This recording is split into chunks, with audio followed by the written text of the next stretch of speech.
வணக்க நண்பர்களே. ஒருவன் தன்னுடைய தொழிலில் படு தோல்வியடைந்த நிலையில் தான் நடந்து வந்த வழியில் தெருமுனையில் போவோர் வருவோரை மிகுந்த மனவேதனையுடன் வேடிக்கை பார்த்து கொண்டு இருந்தான். அப்போது எதிரில் உள்ள ஒரு குப்பை தொட்டியில் ஒருவர் தனக்கு தேவையான பழைய பேப்பரை எடுத்து அவர் கொண்டு அந்த சாக்கில் ஃபுல்லாத்தையும் நிரப்பிக்கிட்டு அங்கேருந்து அவர் போயிட்டார். சிறிது நேரத்தில் இன்னொரு நபர் அதே குப்பை தொட்டியில் தனக்கு தேவையான பாட்டில்கள் அதை எடுத்து அவர் எடுத்துகிட்டு வந்த பையில் போட்டுக்கிட்டு அவரும் அங்கேருந்து போயிட்டார். மீண்டும் இன்னொருவர் வந்து அந்த குப்பை தொட்டியில் கிடக்கிற அவருக்கு தேவையான பழைய பிளாஸ்டிக்கு தட்டு, பேப்பரு இதெல்லாத்தையும் எடுத்து அவர் எடுத்துகிட்டு வந்த பையில் நிரப்பிக்கிட்டு அவரும் போயிட்டார். அதன் பின் ஒரு நாய் அங்கே வந்துச்சு.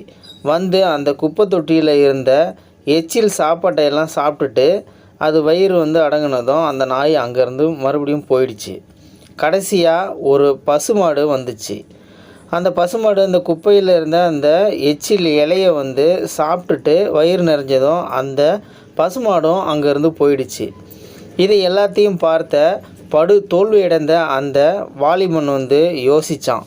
ஒரு சிறிய குப்பை தொட்டியில் இத்தனை பேர் பிழைத்து வாழ்கிறார்கள் என்றால் இந்த பறந்து விரிந்து கிடக்கும் இவ்வுலகில் நாம் அனைவரும் எப்படியெல்லாம் பிழைத்து வாழலாம் என்று தன் மனதை திடப்படுத்தி கொண்டு இனி தனக்கு தோல்வியே கிடையாது, இனி வரும் காலங்கள் பொற்காலமே, மிக பெரிய வெற்றியே என தன்னம்பிக்கையுடன் தன் பழைய தொழிலை தொடங்க சென்றார். இந்த வீடியோ பார்த்துட்டு இருக்கிற நண்பர்களே, இந்த வீடியோ பற்றிய உங்களுடைய கருத்துக்களை கீழே இருக்கிற கமெண்ட் செக்ஷனில் மறக்காமல் சொல்லுங்கள்.